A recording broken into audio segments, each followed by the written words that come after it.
Oh yeah, welcome to episode 98 of the Permaculture PIMPcast, where PIMP stands for Permaculture is my passion. The only PIMPcast on planet Earth where we discuss permaculture, preparedness, and practical living. What's up, son? Oh, not much. Just trying to, this computer started messing with me again. It changed the settings all by itself again. Well, how about that? Well, heavens to Murgatroyd. Maybe we need to start praying before every broadcast. We really ought to anyway.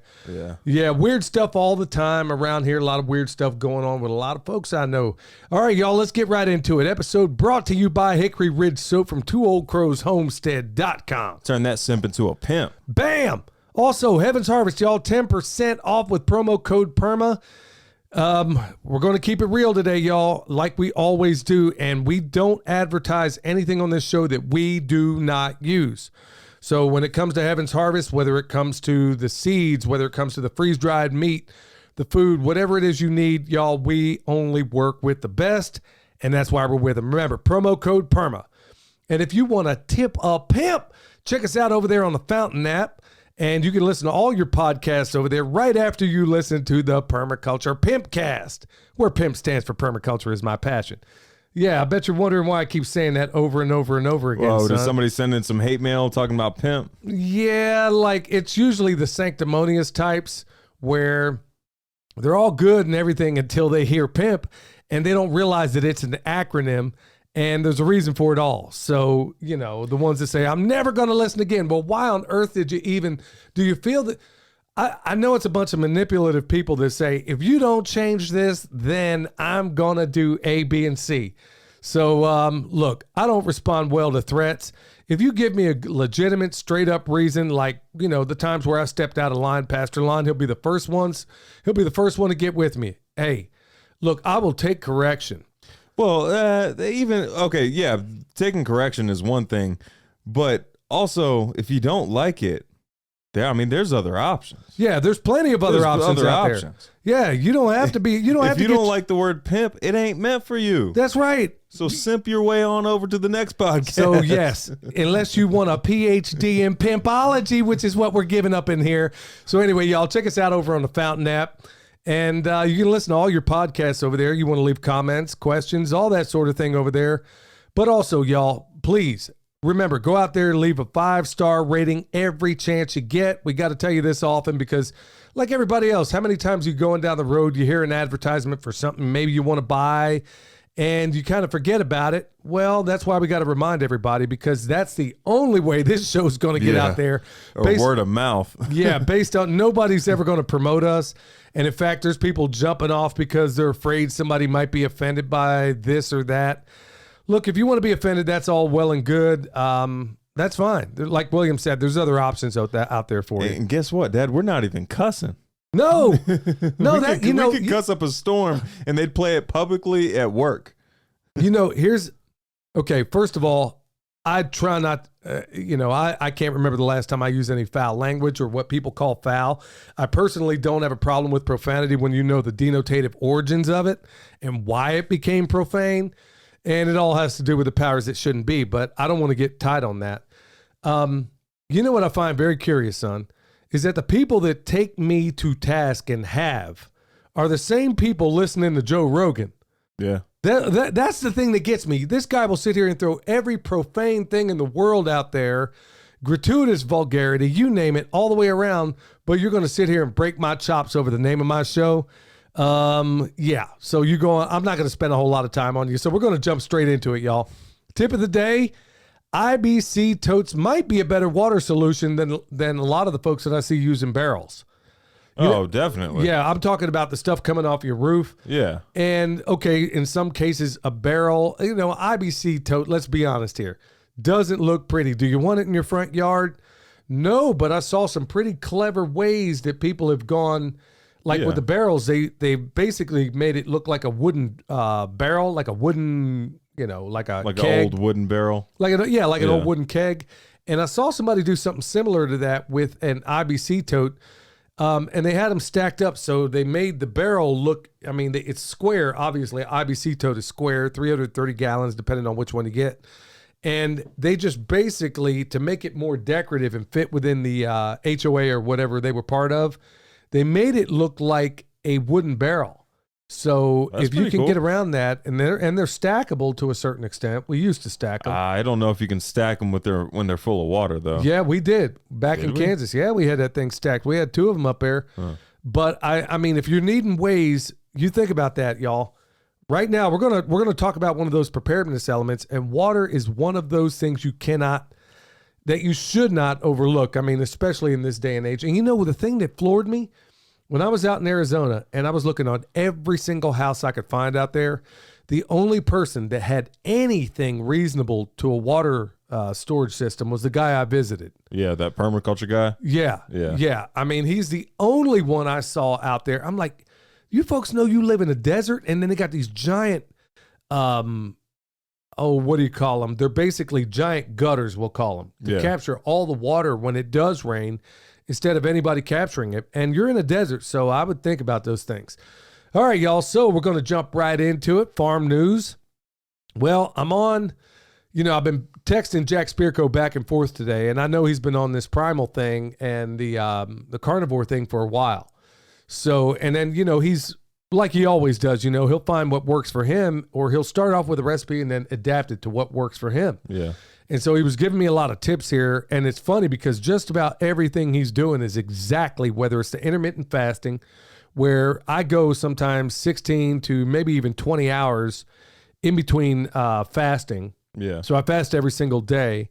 Like yesterday, I ate my last meal at about 3 o'clock in the afternoon. It was a whole half rack of baby back ribs. And then I didn't eat again until like 1 o'clock this afternoon. Basically feeling like I, eat when I feel like it. And so Jack was giving me all the things, the do's and don'ts, drink a lot of water, make sure you get plenty of salt, despite what everybody in the mainstream medical model tells you. Yeah. And I got to say, man, my energy is through the doggone roof. It's just a little bit of brain fog here and there. But by and large, I feel pretty doggone good. How you doing on yours? The carnivore diet, the only issues I'm having at this point are kind of digestive, I think. And then also getting the salt in is pretty important. I notice a big difference when I take that electrolyte mix as opposed to when I don't. There's a big difference. Yeah, salt and water is what he was telling me. And so I know, I've done versions of this primal thing before where, it takes about, after 3 days, you're going to hit that brick wall where your brain is trying to figure out, if it's used to being a carb burner, when you get over to a fat burner, your brain can only use glucose. So your body's got to do a little bit of chemistry to make that happen. And so you're having a little bit of brain fog, fatigue, a little bit of here and there. So I was asking, well, does he have any? Knowing Jack, he's probably come up with some ways to figure out this keto flu. He's like, dude, you're just going to have to deal with it. Time, salt, lots and lots and lots of water. Yeah. So, yeah, that's what I've been doing. Also, I've just been doing straight carnivore though. Yeah, just the meat. He jumped straight into it. I started off with this primal thing, and I'm taking in about 20 to 30 grams of carbs a day. Have you noticed though, I haven't been dying anymore. How do you mean? Like my allergies, as far as like sneezing and runny nose and all that stuff, the only thing that's left are like eye allergies and then like coughing at night. That's it. Well, that's improvement, man. We'll just keep it up. Yeah. And it's not like everybody else ain't suffering out there. So if it's doing that much for you already, son, then that's probably a good thing. And I mean, I've been keeping track of my weight just for jiu-jitsu and stuff. I've been losing like about a pound a day. Really? Yeah. Huh. I don't know. Hopefully that didn't go too far, but well, I mean, I was listening to other people talking about, hey, man, they lost a lot of weight and they didn't think they had it to lose. I'm feeling it coming off too. And I'm gonna stick with this thing. I'm gonna start off with the primal thing, do it for about 2 weeks, and then I'm just gonna go straight carnivore and see how that whole thing goes. All right, y'all. We also got an announcement here. Anybody that bought the online pig processing, this is big news because now we just added another addition to it, and it's the scalding addition to that. So before it was all about skinning, we just added the scalding. So if you wanted to know how to do that and you already purchased it, well, there it is for you. The people that haven't, well, you can go over there, get the online thing. It's linked down below, right? Yeah. So you can now follow along as you scald or skin your pig. Right. And we're going to keep on adding more and more and more to it. We'll probably get into the charcuterie thing. You could also look at both processes and decide which one you want to do before you actually do it too.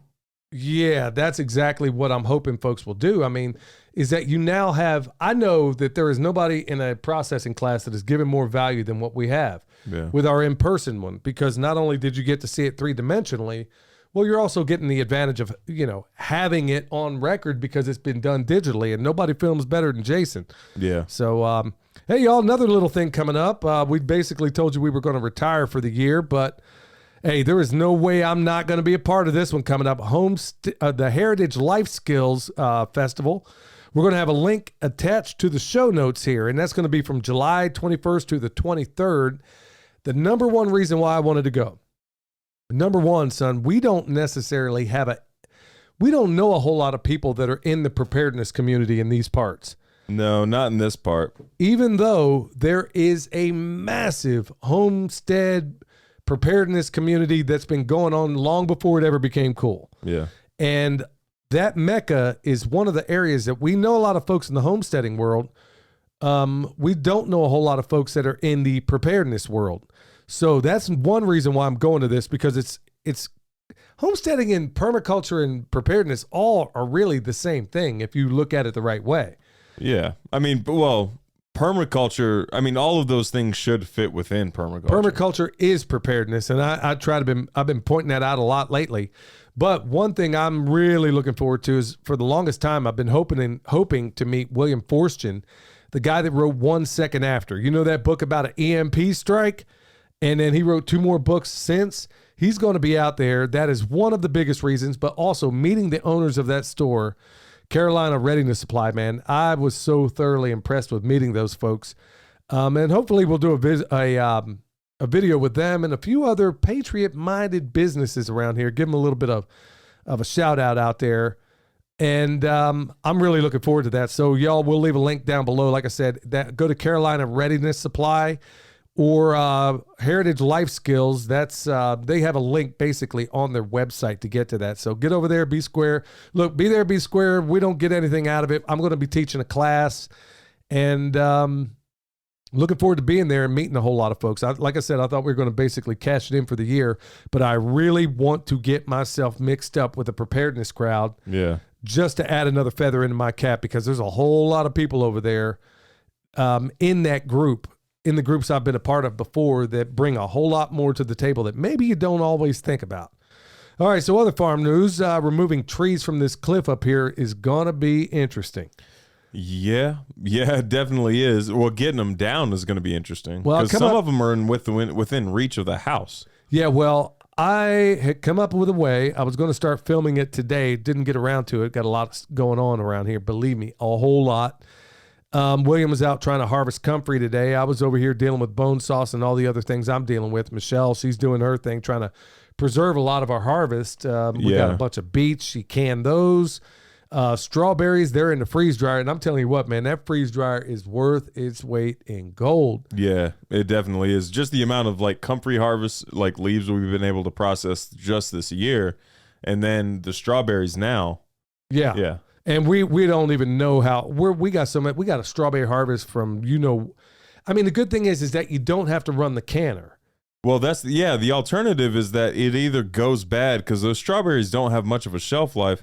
They either go bad, or you're sitting there canning all day, or you can slice them up, put them in the freezer, and then throw them in the freeze dryer. You can do that, but then I don't want to use up valuable freezer space for necessarily that. For strawberries. And then plus, like you said, when you get strawberries that didn't come from the store, they got a long shelf life on. Look, real food should go bad. Yeah. And this stuff. Other organisms should be interested in it. Yes. It's not like that example they do with the McDonald's Happy Meal where you stick it in a windowsill, come back 5 years later, and it's as hard as a rock. Nothing eats it. Well, good food does not stick around long, especially when you got stuff like this. So that's where that freeze dryer, man, that thing comes in so doggone handy, because it's been running day and night doing so many things right now. Yeah. And I'm thankful for it, because the other alternative was, okay, you got to find some way to can it. And honestly, it's just taking up more room. The freeze-dried stuff I love, because you can even take those strawberries, stick them in the blender when it's all said and done, and you can get a ton of it in there and make some strawberry powder or whatever the case may be. You can put it in your smoothies, or Kayla, my wife's sister-in-law, she has that baking thing. She can use like strawberry powder as red dye and icing and whatnot. Wouldn't that be your sister-in-law too? My sister-in-law. Yeah, that's what I said. You said your wife's sister-in-law. Oh, my wife's sister, my sister-in-law. Yeah. Okay. Yeah. Yeah, y'all. He's still in that brain fog. He'll come around who his family is. All right. One last thing I want to point out in this farm news is we're doing a composting class over on Patreon. I'm not saying this to advertise it necessarily. I just want to say that it is a joy doing it because we can take our time, answer the questions. We're showing you this new method, and we're going step by step. We're not holding anything back. And I got to say, man, it's one of the most enjoyable series, if not the most enjoyable I've ever done before, just because, look, everything you hear us talk about in this thing, for the most part, is going to be all about preparedness. If your compost ain't right, if you have, I'll put it this way, if you have bioactive compost with all the stuff that it needs in it, you are really light years ahead in terms of permaculture and in terms of preparedness. Well, all the other stuff you can be an amateur at. Everything else, if you have your soil squared away, everything else is just easier. Right. And once you get it squared away, you do a few things, y'all, and you don't have to keep doing it unless you just want to do it. That's why I'm feeling like, okay, in this area, man, I really need to give back to the patrons. But at the same time, I want them, I can't wait, son. I mean, in my mind, here's what I'm imagining. That we go ahead, we finish this series, okay? Yeah. And then people are writing to me, sending pictures, emailing, saying, hey, here's what I did. Here's how it turned out. It looks fabulous. Because this way is better and it's dummy proof. And there are metrics in which you can actually measure along the way, unlike the Berkeley method, which is basically the 18-day compost method, unlike the chicken tractor on steroids, where there's so many nuanced things. Now it works, it's fine, but there are so many nuances when it comes to doing that system that I can't possibly convey it. This is the only composting method that I've ever been able to convey it in a way that's measurable for other people to replicate. Well, the biggest thing it fixes, I think, is the volume, because it's called, like we've been calling it, 30 bucket compost. It takes 35-gallon buckets to make this compost. You're not going to mess up the volume on this one. Every other time before this, the volumes have been way too small for most of the people trying it for the first time. Yeah, this one here, and that's usually the number one thing with the compost. But the thing is, it takes away all of the potential mistakes that we run into. Like, do I have enough material? Okay. Do I have enough of the right material? Do I have enough water in the pile? Yeah. Other little tricks we're learning along the way. And then we're going to teach other tricks as far as how to kick up your fungus in there, which you almost certainly need in a lot of these piles. Yeah. Where to go to get it, how to get it. We're going to cover all of that. It's just been a real joy to be able to do it and to convey it in a point to where I know it's the problem with the compost videos we've done before is that there's no way to coach anybody. You can kind of say this is it, but there's no way to coach anybody. I'm just excited that now we have a way that we can teach this. And folks, if you get over there and you're checking this out, I mean, please do it, because when it comes down to preparedness, if you got your compost on point, because I got news for you. The way this world is unfolding right now, you cannot rely on these salts that they call fertilizers out there. Well, that's all they are, is salts. Yeah. They're basically salts. And you cannot rely on that stuff. And we haven't used them in forever and a day. And we're going to teach as many people out there as we possibly can. And we hope that you teach others. That's exactly what I'm hoping for in all this, okay? So, didn't mean to go too long on that, but I'm just so doggone excited about this thing and where it's likely to go. All right, so we're going to jump straight in. We don't have a message from Pastor Lon today, y'all. Please pray for him, y'all. He's just up. I mean, he's a pastor. I mean, he's a full-time dad, full-time job, full-time everything. And how he does what he does is astonishing. He just needs a little bit of break right now. And, so everybody just pray for him. Pray that the Lord eases his burdens, because being a pastor is a thankless job. Yep. And so please offer your prayers for him. I'm not saying he's got any troubles or anything. He's just busy and up to his eyeballs with so many things. So, loved Pastor Lon. All right, so bad news, good news section. For every one bad news, I'm going to give you two good. But today I'm going to kind of bundle a couple of bad ones into one. Georgia peach crop, son. worst since 1955. 90% of Georgia's peach crop is basically wiped out with prolonged cold snap and unseasonably warm winter. Okay. Huh. Well, I'm pointing that out because that's only the tip of the iceberg. Basically, everything citrus-wide is taking a nosedive. It's been taking a big hit. But folks, everywhere where these things are done, everywhere, in every single case, they're monocrops. Yeah. So yeah. we got peaches that got beat up by the cold weather too, but we got some that didn't. Yeah, we have both. So that's why going right, like I said, just about everything we got here, y'all, today is going to be all about preparedness. Here's what I'm getting at. When you sit here and you have nothing but a monocrop, son, tell them what happens when you get bad weather. Well, all it takes is one bad weather event to wipe out that crop or one pest to wipe out that crop. Instead, if you have like a polyculture or multiple species, it's not going to take, it's going to take more than just one pest or like one weather event to knock out that crop. It's going to take, it's just not going to happen. It's going to take multiple pests and multiple weather events. Or if you have a number of peach trees out there, let's set their fruit at different times. They got buds at different times. Maybe the ones that come out a little bit later or come out early have an advantage when you have inclement weather, whether it's contrived or not. Look, so many people send me pictures of their skies. I ain't believing for 1 minute. Then you got that moron, the climate czar, John Kerry, out there saying, we got to basically shut down farmers and all this other stuff. Like we don't have enough problems already. So the citrus is basically taking it in the keister. And then on top of that, you got the powers that shouldn't be are saying, hey, we're going to starve you out. And they're telling you about it. But this goes right back to that permaculture preparedness. Because we don't just have, I guarantee you, all these peaches, son, or most of them are all the same cultivar. Definitely. I will bet any amount of money, every last one of them are the same exact cultivar. So when you have a tragedy, bam, all of them are knocked out. Same thing like with the apple orchards down here. All the ones that got hit by that late frost last year, one of my favorites, the Evercrisp. Well, it wasn't last year, it was the year before. Got wiped out. But they still had other apples. Yeah. That's why you don't, in a permaculture, especially in your productive food systems, you want to have as much diversity out there. So think about it.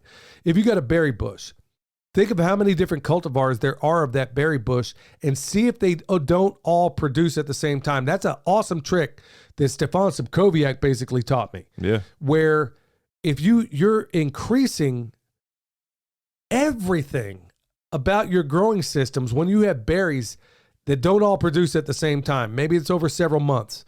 Well, guess what? Inclement weather comes, they don't all get wiped out. Same thing with your apples. Same thing with your pears. Same thing with your peaches. You may have your favorite, but you might want to think about those other ones that maybe they're not your favorite. Maybe it's an apple that stores exceedingly well, like say a Arkansas Black. Yeah. Where it ain't very good when it comes off the tree, but it gets better as it ages. And under the right conditions can keep for a very, very, very long time. We got to be thinking about those preparedness elements every step of the way as we go along out here. All right, so we'll move on to the good news section. So that was a couple of bad ones right there. Climate czar, Georgia peaches. Okay, not wonderful, but we never offer a problem without a solution. Okay, at least a couple of them. All right, so here's a good one here. Wild foods you can forage and pickle for long-term storage. And in this article, they're telling you burdock root, okay, cattail hearts, dandelion bud capers, spruce tips, and, of course, wild mushrooms. Now, you want to know what you're doing on those mushrooms, or you're going to be out there. Yeah, you're going to be seeing a cocker spaniel pulling a wagon of balloons. You grab the wrong stuff, or it might just land you in the emergency room. That's a better case scenario. Some of them will just flat out kill you. Yeah. Yeah. You want to be absolutely careful about what you're getting there. But think about, y'all, wild edibles, and how you can put them back. That's why information like that is very, very helpful. Think about some of the ones that may be indigenous to your area. Take a wild edibles course. Believe me, there's a lot of Marchies out there that, that's all they eat, and they're more than willing to tell you how to get it. You're not necessarily going to go to their patch, but we're going to need those skills coming up, y'all. I'm not trying to scare anybody. It's more of an empowerment show like we always try to do. And I'm telling you, like we started with the tip of the day, the IBC tote. Like we talked about these crops. Okay, is there a permaculture solution for that? Absolutely. Right there is another permaculture put food away solution. Now here's another one. Prepper Fitness, 5 easy exercises that can help you survive during emergencies. Okay, so some of these are going to be a little self-evident, but they need to be discussed. Like, for example, meditation. Okay, that may look different to you. To me, that's prayer. I do it multiple times a day. In this article, they say yoga movements. I got issues with that for a whole variety of reasons, but that's what's in the article. I get it, but I mean, so maybe it's another movement altogether. Strength training. Okay, do you need weights for that? No, you can do body weight exercises. Go out there, do push-ups like I do. Maybe you want to do some sit-ups, maybe some crunches, some whatever you're able to do. But I'll tell you another one. And of course, it says go out, go for a walk, and then the other is go for a walk with your bug out bag. But I'm going to tell you another one too. If you're looking to get in a workout, go set your timer for 45 minutes and go do some strenuous work in your garden. Or you could just farm. There you go. You could just pick up the hobby of farming or homesteading, and there's your workout right there. As long as you're not doing it the lazy way on a tractor the whole time. I mean, but you should get plenty of exercise in. I mean, just thinking about the day. Okay, this morning you get out, walk around, moving animals, pushing a sheep tractor, pushing a chicken tractor. I mean, there's various levels of working out just right there. Or harvesting comfrey. I mean, that's active. Like, that's active. Yeah. Flipping compost piles like I was doing when you were down there doing the comfrey. I'm sitting here chasing chickens. Yeah. I mean, there's all kinds of different things. Or, going to clear this mountainside, which in and of itself is a work. So if you're doing a 75 hard, the outdoor workout is relatively easier if you're a farmer. There's that too, is just like walking from one point of your farm to the other. Like maybe that should be an accomplishment for you. Because I mean, I know there are some people that can't walk from point A to point B on their farm. Maybe that should be an accomplishment for you or a goal for you. Yeah, there can be, and at the same time, you can bundle it with other things, whether you're listening to, let's say, the Permaculture PIMPcast. That's a good idea while you're walking. Or as you're walking along, maybe you don't have anything in your ears. Maybe you're walking along and you're just observing up and down your driveway, alongside the road. Okay, are there opportunities? Can I guerrilla garden? Go on a walk and find places where you can guerrilla garden if you don't necessarily have a place to do it. And, I mean, at the risk of offending some people, I mean, if you are a homesteader and you're producing your own food and stuff, you should look like it. I mean, you should look like you're producing your own food. You have the best, you have an active lifestyle. You are working out. I mean, there is that. Well, a lot of that comes down to what you choose to put in your mouth or not. And honestly, getting out there, being active. You're going to have to do that. I'll put it this way. If things unfold the way they are, you have got no choice but to get yourself in shape if you intend to survive. You can do it now or do it then. You can, well, you definitely don't want to. What do they say? I mean, back in the Army, a whole lot of sweat in peacetime prevents a whole lot of blood in war. So you want to make sure you're getting yourself into some level of fitness. We're doing it around here. I mean, if you can't walk right now, try to get yourself into a position. Just take baby steps. Right. Look, y'all, we have got to all shift our mind into a preparedness mindset. I'm not even going to lie to you, y'all. I could sit here just from the top of my head and name all the things that you really ought to be concerned right now. I mean, they're not even playing in Russia right now. They're saying, look, send over a F-16 that has a certain armament capabilities on it, and we're going to basically lay some waste to a whole lot of places. Yeah. And they're not playing. The Russians don't bluff, y'all. They don't. And nobody in the mainstream prostitute media is even talking about this. Prepare. When we get back, we're going to get right into it.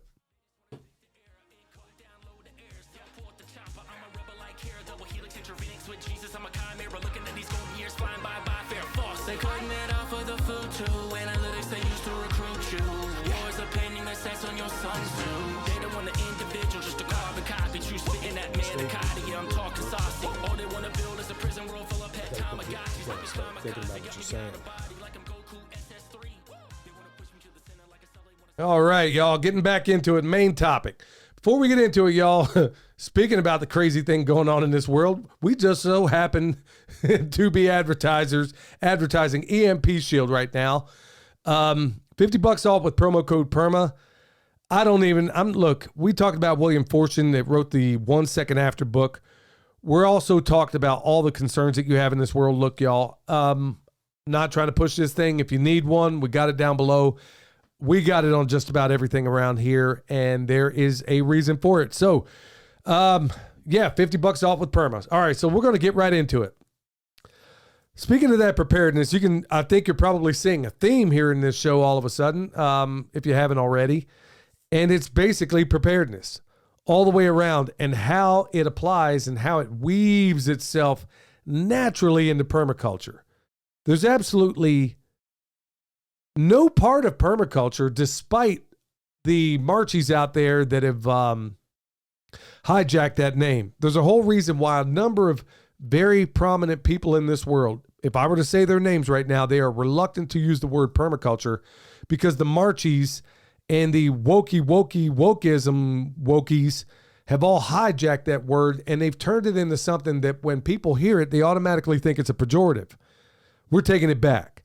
I'm not running from it. I'm not going to call it, even though it is regenerative agriculture, I'm taking permaculture. And any day of the week, I will debate any Marchie that wants to come on this show. Look, I know I got the bully pulpit here, but if you want to come on this show and then think that you got a better system going on than what a lot of us that are in the productive side of the quadrant have, then you get on here someday and then tell me about the merits of it, and we can debate that. Let the people out there decide for themselves. But one thing where even the Marchies kind of have some of this figured out is in terms of water. A lot of them, they will actually think about where their water comes from now. They're not necessarily going to put meat systems in there that maybe they might not even do annuals. They might do some perennials, but by and large, a lot of those folks are, I'm a storyteller type, or, my role just isn't to go out there and be physical or do any work. Some of the people we were talking about a moment ago. But I will say a fair piece of them, I have not, if anything that they're doing correctly for the most part, it is a lot of them. Their water systems, if they choose to have them, are relatively robust. But typically 9 times out of 10, they're thinking about the water that lands on their roof.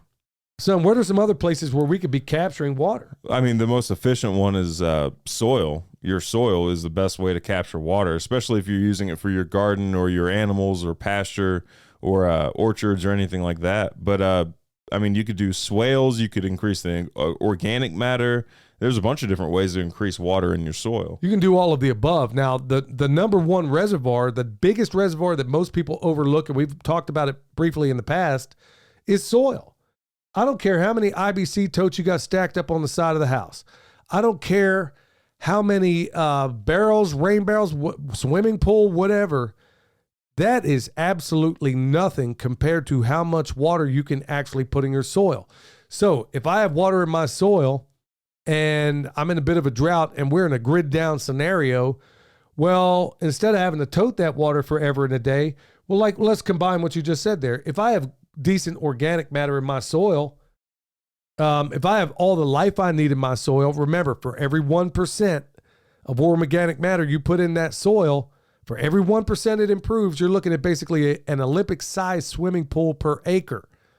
So that water is down in there. So if all that organic matter is there and you find yourself in a place where you have to ration water, well, instead of being like the typical person that's going to go out there and they're going to water every single day, maybe you have the kind of place that maybe you can just wait for the natural rain cycles. Yeah, or just let it water itself.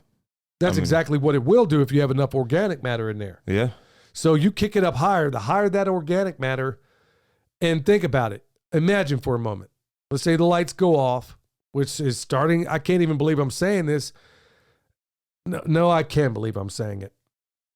What I didn't really, as long as I've been in the preparedness world and all this stuff, I just never thought I'd see the day when we're doing everything humanly possible to make it happen, that the powers that shouldn't be are doing everything they possibly can to pull the plug on society. And it's like everybody else is completely oblivious to it. Okay, well, let's go on the next vacation. But look, this is for those of y'all that are real. You wouldn't be tuning in right now if you weren't real. So I want to commend everybody out there who's looking at this stuff, listening to it, and you're going to take it home and apply it. Well, you got to be thinking about that water. If you're in that position, the only way you want to use your water is in the same way a soldier would use that water, which is basically drinking that water. Yeah. You don't want, I mean, even bathing, those habits change when you are having to ration water. You're not necessarily going to bathe every day, or you're going to do it the way a soldier would, where basically you're going to bathe from a canteen cup. Yeah. So basically a half a quart of water per day is what you're going to basically, and you're pretty much wiping yourself off. I mean, I could describe what that looks like. Basically, you're going to soap up and you're going to use very little to undo it, because the water that you have is going to be needed for drinking for the most part. But think about it. If you have robust systems that have tons of, what did we talk about in the beginning? Compost. Yeah. Okay, that compost is basically retaining all that stuff in there. We talked to Jack Spearco the other day. What did we talk about? Biochar. How much of its weight it can retain in water retaining capability. Add that in there too. So when everybody else is falling by the wayside, because let's say you're in the middle of you don't live in a temperate rainforest like we do, let's say you're in the middle of Texas and you get all your rain pretty much at one time. And a lot of other places in the Southwest and in the West period. And maybe you go long periods of time. Well, every drop that falls from that sky, you're going to have to use for water, for drinking. So are you seeing how we've kind of weaved this tapestry where all of it goes together? So if you have a lot of rich compost out there, that's less water you got to use for that. If you're retaining the water off the side of your house, which may be all you can do right now, okay, well, now you can use that for drinking instead of watering. Yeah. Now you can use a little bit of that for bathing. Now you can ration that water. And then, of course, anything you're going to drink, you're going to want to purify that. So if you can, possibly boil it. But if you're in a grid down thing and you don't want to bring attention to yourself, you might want to think about some other means. Yeah. Rainwater would be a pretty safe way to drink water, though. Well, if it's been sitting in an IBC tote forever in a day. Yeah. Maybe make sure it's not clear. Algae. What's that? Maybe make sure it's not clear, like paint it black or something like that. Yeah, you want to make sure no matter what you're doing something, there's some Katydin water filters. There's a lot of good ones out there that you can get. But here's that part in the preparedness that everybody thinks that they forget about for some reason. I know people that are absolutely positively stocked up on all the food they need, but they are 100% reliant on the grid when it comes to the water they have. Yeah. I mean, even here, we have natural streams and springs that pop out of everywhere. Yeah, I mean, we have the benefit of living in a temperate rainforest, though. Yeah, with rivers and ponds, all these things are very close. Literally throw a rock and hit a stream that runs all year long. Yeah. That's not necessarily, but there's so many, that's not a difficulty for us. But for a lot of people out there, they got the food, they got the storable food that lasts for years, but you have no plan B when it comes to your water. Yeah. Or you're thinking, well, I got a well out here. I got a well that goes down X amount of feet. Okay, well, I can run my generator. Okay, you're running that generator. Now every neighbor around you knows that it's running. Let's say you have a solar generator. Okay, how many solar generators out there that are affordable that are pulling 240, which is 240 volts, which 9 times out of 10, that's exactly what the pump in your well is needing. Well, also, you can't run it indefinitely either. Unless it's like a solar generator, you can't run your gas generator indefinitely because you're going to need to restock on gas. Yeah. And plus you're drawing attention to yourself. There's so many different ways in which you can go right or wrong about all this. But when you get down to brass tacks, y'all, water is one of those things that everybody and people almost generally forget that the number one place you can store that water, it could even be in a swale. Yeah. Let's say you got a swale with what do you call those overflows? Not spillway? A spillway. So let's say you have a rain event and it's filling up your swale. Okay, you could set it up to where we've done it before, where the swale will hold so much water and then backfill into a pond. It doesn't have to be a big pond. There's many people out there that have respectable ponds that they've done by hand. Yeah. You could do that. So you have a swale. Go out there. We've shown you, we're going to do, stuff in the future about that too. Maybe go out there, do a swale by hand. Make sure it's on contour. Have it hold that water so it goes into the soil. Store it there. Also, you're replenishing your aquifers if by chance you do have a well. Where we lived in Texas, everybody had these tile wells that didn't go down more than 30 feet. Yeah. unless you're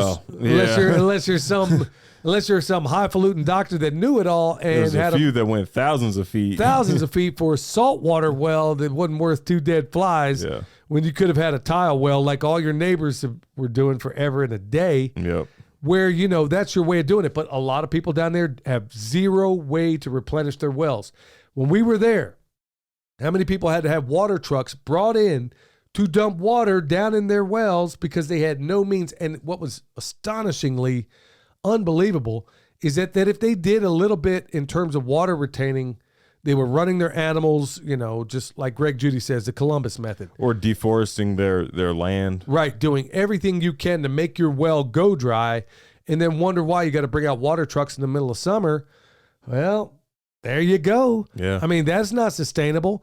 But if a lot of those people would put in swales, recharge their aquifers, and 30-foot well, you know what? You could drop a bucket down in there and get that water out of there. Yeah. Or even have a pitcher pump where you could run it by hand. I think Pastor Lime went and got him one of those. Y'all, what I'm trying to do is get you to think outside the box in terms of your water. When I'm in Arizona and on 99.9% of the roofs out there, I saw 0 rainwater catchment. 0. You might want to rethink that. First of all, I don't understand why anybody live in the desert in the first place. But, I mean, if that's where you dig it, okay, well, maybe make an oasis out in that desert. Get some organic matter, green that desert, okay? Think about some of the ways you can do that. The real idea of this show is, I'm not going to kid you, folks, things are getting real. They're getting realer. And the powers that shouldn't be, the more things that come out, they will burn this whole thing down before they ever see themselves standing justice.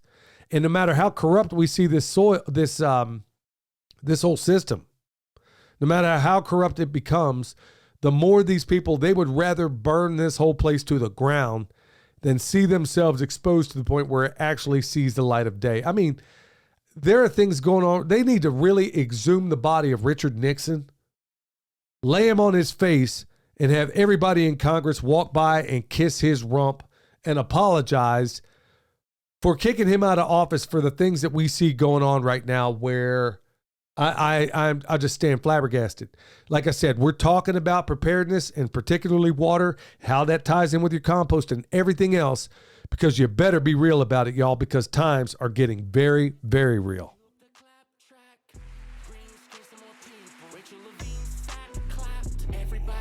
About Elon, buying Twitter like he gon' save us. Left and right, squabbling while he got chips for your heads, calling him courageous. No bueno, I answer to no one, start calling me NATO.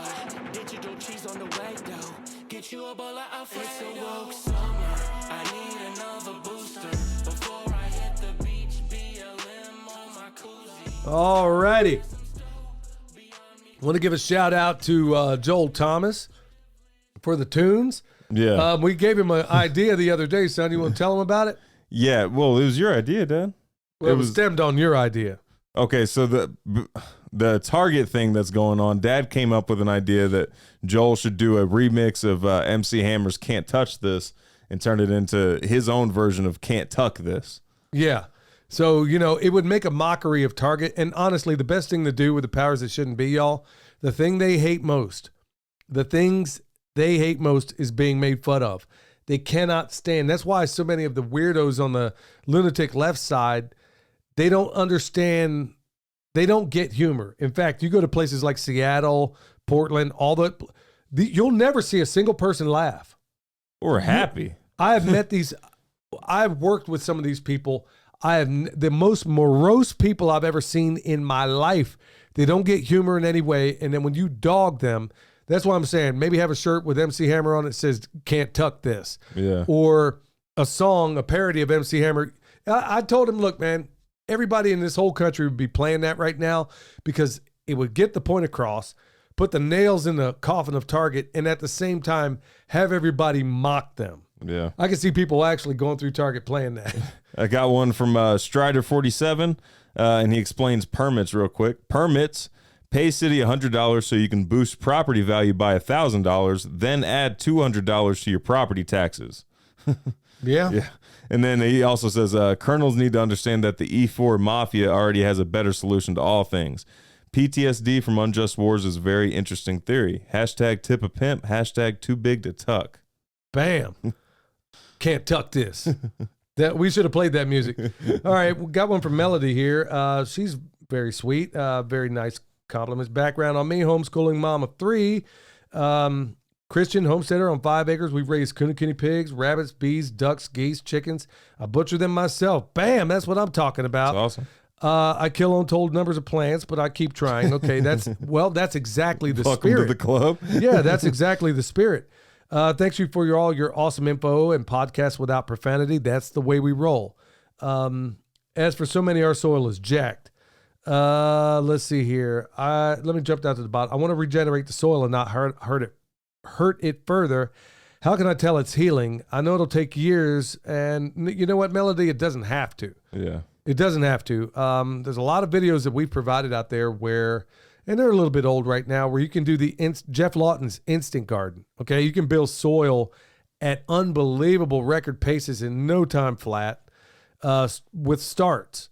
Check that out, Jeff Lawton's Instant Garden. You would be shocked at how A, simple it is, B, how quickly that soil turns around. Also, out on your property, it sounds like you got a lot of animals there. I'd be careful that you don't have too many. Right. That's always one of the big problems with people that are in this space. We feel like we got to be prepared, but in so many different ways, I would be really cautious that maybe you don't have a little too much there. Maybe you might need to scale back depending on how you got them spread out. It might work. I mean, I'm making certain assumptions, but as far as your soil, one of the quickest ways to go about doing that, high density grazing. Maybe start with some sheep out there, get them in a small area. Look at some of the videos we have out there. There's other people out there doing the same thing. If the soil's really messed up, throw down a ton of carbon. Give them a bunch of hay. Feed them in one spot. Leave them there just for a short while. Move them on. Keep doing that over and over and over again. Before you know it, in a single season, you'd be shocked at how much comes back in terms of grass. But yeah, there's a lot going on there for me to answer any more specific than that. I got one from the woodshop wizard, Mirlin. Hey guys, I'm going to the Food Independence Summer this year in Walnut Creek, Ohio. Wish you were in there. I got to meet Joel Salatin and Justin Rhodes there last year. Great episode as always. Hope you recover from your sniffle soon. Hashtag tip a pimp. Fully recovered. Oh man, yeah. Love being around Joel. Extraordinary man, extraordinary in so many different ways, man. Anybody that gets a chance to be around Joel, take it, because just sitting across the table from him, it's like through some weird osmosis, he kind of you're gonna leave smarter every time you're around Joel. Yeah. All right, so I got one from Jay. I hope all is doing well. Just wanted to ask about the strawberry ground cover. How many did you? How did you get so many? Did you sow the seeds? Okay, so I'll just jump right into that, Jay. Started with believe it or not, your mom got these from Maine. These strawberries. She got like 50 of them from Maine. Bunches, I guess, from Maine. Yep, June-bearing strawberries from Maine, and with the full understanding that they probably weren't going to work out. But the idea is that maybe they could be adaptable. So what she did was stuck a bunch of them in here and lost some. Yeah. But the ones that did turn back around, guess what? Those are the ones that reproduce. We've even sent some down to my friend Barrett down in Mississippi. Yeah. And to my knowledge, I think they're doing okay. So these strawberries have done good so far, from Maine to halfway where we are in North Carolina, all the way down to Mississippi. They will adapt. And the ones that don't, disregard them. But the ones that do, the ones that show any promise at all, just break them down. Just keep dividing them. Yeah. And then before you know it, you might just have some strawberries that are going to work out for you. Yeah. Got one from Strato Ghost. Thanks for the heads up about wearing a good mask while grinding biochar. All I had was an antique meat grinder. It worked well, but I ended up with black snot, and I didn't think it made much dust at all. You gotta be careful made about that mistake before. Yeah. I've done the same thing before. That's one thing you really got to, we don't want black lung out there. While Dad's getting a drink, I got another one from Agatha Raisin. Hey, Billy and William took a look at Locals affiliated with Rumble. It's like Patreon, but better and free speech oriented. Take a look at Locals. Yeah, somebody else told me that before too. I might just go ahead and give that. Look, y'all, there's so many platforms out there, and unlike a lot of other folks out there, folks, we really do farm. Whatever we do has to be concise. It has to be simple. In essence, it has to be elegant. I've heard about this locals before, but I was reluctant. Here's my biggest reluctance is that we got to make a living too. And we do a lot of philanthropy as well. We give away a lot. And in order to do that, we got to bring in something.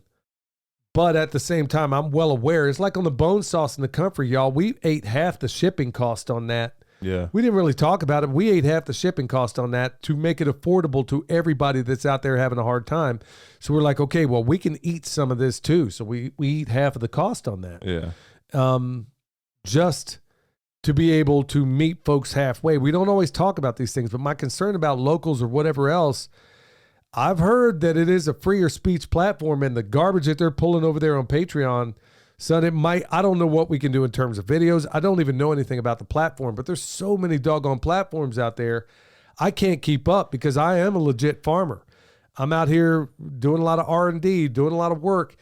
And if you're not careful when you do this work, you wind up finding yourself so divided that if you're not careful, that's why I had to put that phone down and the texting and all that kind of stuff. Yeah. Because with all the things that you add on your plate around here, you're going to find yourself doing more of that. But I've heard good things about this locals, and Bobby Spags told me a little bit about it before. I think maybe I need to do another little examination of that. Maybe that is a good alternative to the dumb stuff that was going on over at Patreon, where for the longest time I couldn't even respond to people.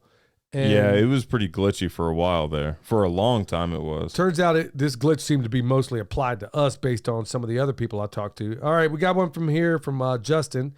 Always real good stuff. He says, catching up on the PIMPcast episodes as I'm moving some of the animals around and heard other people are coming up and thought I'd share the experience. About 2 months ago, I was heading home from Mount Enterprise, Texas to get lunch at a ballin' taco stand, and I was waiting for my food in the car. A Middle Eastern man, 30 to 40-year-old, dressed up to the nines, smelling oh so fresh and clean, yelled me to come over. As I approached, he basically, the same thing with the gold, handing out the gold ring. So he gave this guy $40. And then, of course, he had a child in the back, too. It's like, man, this is starting to get creepy because everybody that's written to me has said the same exact thing I said, where it's a Middle Eastern dude, got kids in there, and it's a ring. There's something not right here. Well, it might be the most obvious thing that comes to my mind is that it might be a scam. They're probably going to like err on the side like, okay, or they're probably planning on the fact that the person isn't going to take the gold ring if the guy is like destitute. You know what I mean? Like it might just be a common scam that's like the latest thing. Like, okay, offer them, don't ask for money, offer them a gold ring instead. They'll never take the gold ring because they feel bad for you, and then they give you cash. But every single time, it's a kid in the back. That's what's got me wondering. I'll tell you what I'm going to do next time, because they're not going to catch me flat-footed. I'm sitting there pumping gas. I didn't expect this to happen. I'm going to break out my camera, act like I'm reaching for a wallet, break out my camera, and commence to filming. And let's just see how they react. Yeah. I'm just going to see how they react. Yeah, that's possible. Got comments from the YouTube channel, Permaculture PIMPcast. Check us out on YouTube. It's linked down below. Got one from Red Bell Ridge. Hashtag too big to tuck. Way too good of a shirt idea. Sounds like some people want these shirts. Yeah, untuck-withable. Untuck-withable. Untuck-withable. I think maybe that's a shirt idea we ought to go ahead and hurry up and put together. But honestly, I'd love to see Joel come up, can't tuck this. Yeah. I mean, if we don't mock these people, y'all, it is the worst thing in the world to mock them, to them. For those of us that are awake, well, we all get the point. All right, we got one from Elisha. Always good stuff from there. Hi, Perma Pimps. I won't go on the details, but basically he was in law enforcement for 7 years. But in response to your statement about the situation with the old folks harassed by the bribery lies matter, while the cops did nothing, you're absolutely right. As a cop on a regular basis, we discussed our upcoming pay raises, who's having an affair with who, and how rigged the promotion process is. We did not discuss whether a law violates the Constitution, whether or not the public policy is virtuous or your rights. I mean, man, I love exactly what he's talking about here, man. Yeah. I mean, he's like, don't call the man woman with a $700 truck payment, expect them to solve your problems like Clark Kent in Smallville. I think he said it all right there. You know what? I'll give you a prime example, and I'm not just sticking it to cops here. I'd like to know when we lived up in Kansas and we lived not far from Leavenworth Prison. Folks, if you live anywhere near one of these prisons like Leavenworth, I want you to go through the parking lot that all of the guards park in because they got their own lot there, right? Yeah. And then you're going to ask yourself, how is it a guy who is a GS5, how is it you see an entire parking lot full of $80,000 automobiles? Yeah. From guards that are GS5s. How does that happen? I remember reading this book. It was about this. It was a really riveting book about the Kennedy assassination called The Inheritance. Yeah. And it was a guy that had this watch. Folks, if you haven't read that book, it is definitely worth checking out. He talks a lot about how he was incarcerated. I mean, this guy was screwed up one side, down the other. Life absolutely ruined. And how he came through it all was astonishing. But the biggest critique in this entire book is the people that are either in law enforcement or the ones working in these prisons. Like I said, before I read that book, I knew the president of the guards local up there. Yeah. And I remember going up to that parking lot. I had to do some work up there once. And I'm like, hold on. Who on earth is driving these vehicles? I'm seeing Corvettes, these pimped out trucks. And I'm like, well, what do these guys get paid? And I come to find out they're all GS5. Oh, so that's how the drugs get into prison. Oh, yeah. I mean, you pay somebody $15 an hour and have them guard millionaires. That's what happens. Yeah. I'm like, drug lord millionaires. Yeah, but you know, or they're henchmen. Well, it seems to me that maybe we got the wrong people on the wrong side of the cage there. Yeah. Got one from Sunny Preps. Nobody told the grass and wild plants around my 6 black walnut trees that they weren't supposed to grow there. I haven't planted intentionally around them, but I might as well try. That's what Greg said. Greg Judy. He said almost the same exact. He said, nobody told that tree. Yeah. When I asked him, because I was like, I said, what are you doing differently? Because I've never seen grass like that grow around a black walnut. He said, well, nobody, it was just a matter of fact. He's like, well, nobody told that tree. Like he didn't even know it was allelopathic. I'm sure he did, but his response was comical. Yeah. Hey, Billy, this here is from Rhonda. Can full-grown coonies eat cooked pork? I thought that I heard you say in one of your videos that you don't feed pork to pigs or chickens to chickens. Maybe I remembered wrong. No, you remembered right. Love the podcast. God bless you and your family. Blessings to you and yours, Rhonda. No, it's generally our policy that we don't feed anything of its own kind back to itself. Now, we feed all that leftover pork that we do have. Believe me, there ain't a whole lot of leftover swine on this property. But if we have anything we can't use it, we'll always go to the pigs or go to chickens. The chickens. Yeah. And I'm sure we've slipped up a time or two and maybe got it wrong, but generally that's how we try to just keep away. It's an ethical thing for us. And then honestly, you talked before about some of that, what's those diseases you get from eating your own prionic diseases? Yeah. From eating brains and whatnot. Well, it's not just the brain. It's the nervous system. So if you get access of the same species nervous system, then that's whenever the prionic diseases seem to pop up. Yeah, I'm just not going to take that risk. Yeah. Got one from Two Old Crows Homestead. They said, thank you so much for the happy anniversary wishes. Y'all are the best pimps out there. Don't hear that every day. You don't. Yeah, Shelly and Randy, man, they're just fantastic people, y'all. And they got a festival coming up. I'm going to get them on the show here before too long. We don't want to advertise those things too far out, but we want to get them on there maybe for a blurb. Shelly and also Jason, they're doing real awesome stuff up in Kentucky, y'all. Yeah. I ain't playing. They got a serious community around there. They're doing serious things. They're not just talking about it. It's not this theoretical farming like so many people are doing out there, or there's a whole lot of channels out there that are basically, they got it. Well, I don't know how much I should reveal, but basically they're not what they seem. Well, they are the real deal up in Kentucky. Oh, yeah. And they got a serious, I can't wait to get up there for their festival. And we'll get them on there, as things get a little bit closer. All right, so we got one here from Alan. Let's see here. Billy and William, sir, just watched Danny at Deep South talk about Grazon that is sprayed in the fields. Yeah, and that, look, for a lot of that junk, y'all, you're going to have to try to come up with ways to create natural barriers. A lot of that's going to deal with evergreens of some type. Cedars, most people don't like a whole lot of cedars around, but there's one area maybe to guard your property line. Maybe bamboo. Bamboo's an option, and it's an option for a lot of people in the United States. Make sure it's not the running varieties. Get the clumping variety so it doesn't go out of hand on you. Yeah, you want to. There's a lot more here, but I'm not sure I'm going to be able to get to it all. But look, at the end of the day, you're always going to have those neighbors, and that's by chance. We're talking about this great compost. If you got neighbors that are spraying junk that lands into your yard, guess what? You're going to have to reapply that stuff. Yeah. Yeah, so it's good until somebody decides to kill it. Got one from the Stubbs 97. Doesn't matter if you're doing it with rifles funded by USD or spears funded by Roman gold. Killing someone is the same. No matter how many they stick with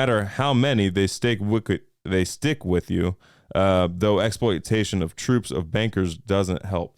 Yeah. I will say there is a difference between putting a spear through a Nephilim versus another human. Yeah, I think that might be a huge difference. Yeah, I'm doubting King David lost a whole lot of sleep when he took off the head of Goliath, or some of the other people that they had to deal with. But, when there is something, I did spend a little bit of time thinking about what you were saying there, son. Clearly, no matter the war, I mean, even people that have taken life in defense of others still have lifelong issues. I'm talking, let's say there was a guy that came into church, had a shotgun, shot 2 people cold-blooded, and then the guy who shot him, bam, I mean, it was like unbelievable. This is like some Old West kind of shooting. Yeah. Took him out. And, you still, no matter, you take life, human life, I think it's no matter the circumstance, I think it's going to live with you. It's like this.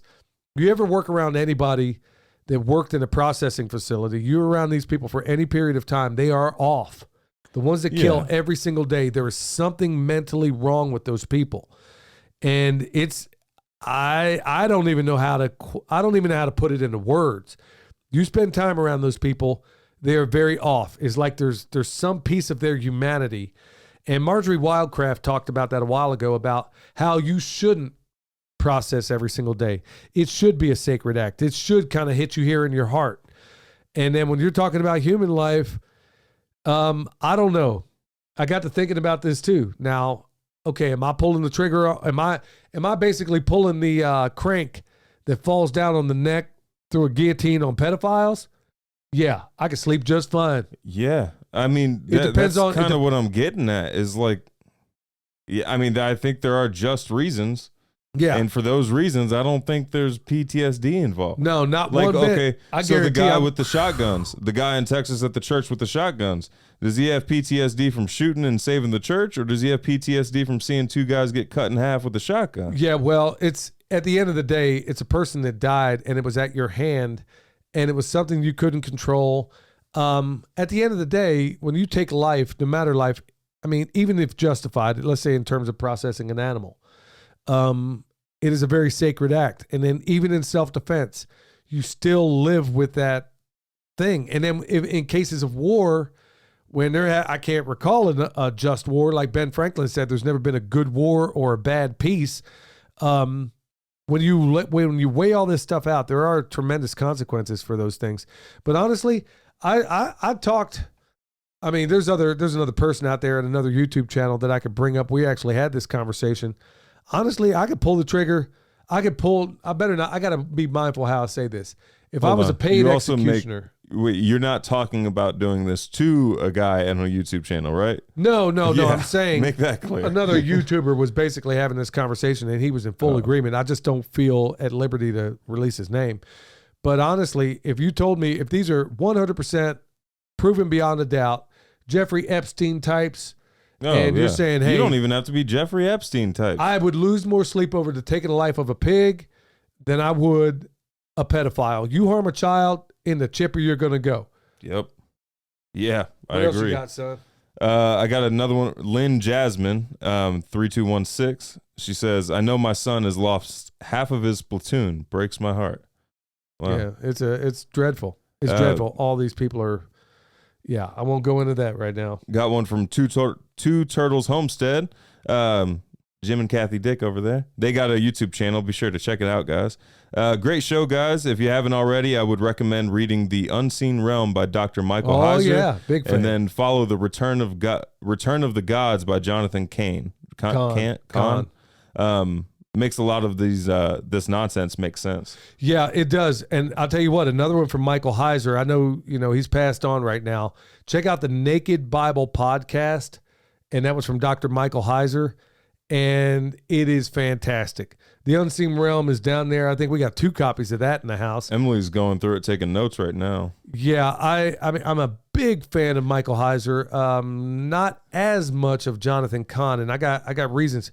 I mean, I don't dislike him at all. I just, some of the information, I don't know if it welds with some of the other information I was provided, but the stuff from man, I got nothing bad to say about Michael Heiser. I've got a question. My own cute question for Q&A.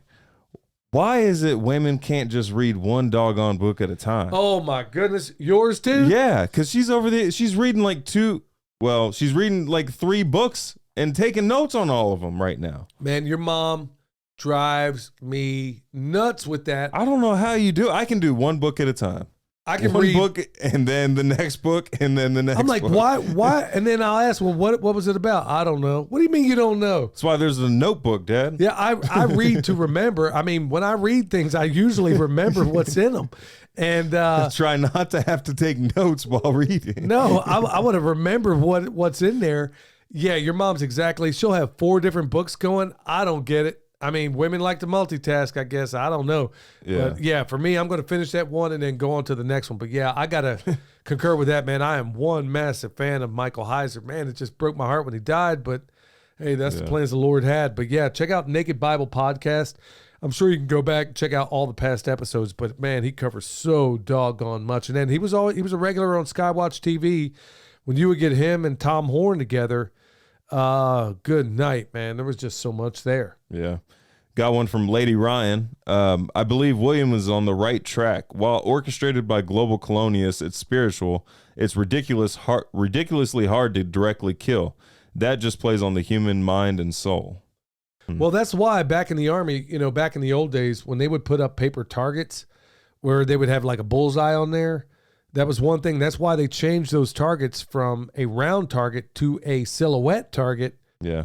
To remove, because people just fundamentally don't want to go kill somebody, especially if you feel like you're in an unjust war. Right. Last one from Benjamin Lewis.